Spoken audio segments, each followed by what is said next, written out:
మేము సంఘ విద్రోహ శక్తులు అని అడుగుతా ఉన్నా. మేము సంఘ విద్రోహ శక్తులు కాదు, ప్రజాసేవ చేయడానికి రాజకీయాల్లో వచ్చాం, ఎన్నిక కాబడ్డాం, మంత్రులుగా చేశాం.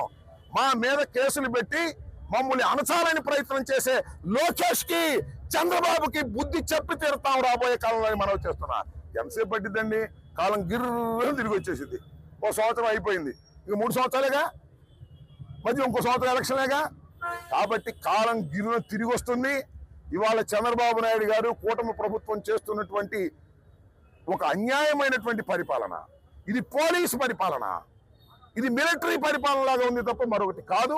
వీటన్నిటినీ ధైర్యంగా ఎదుర్కొంటామని కూడా మనవి చేస్తున్నా.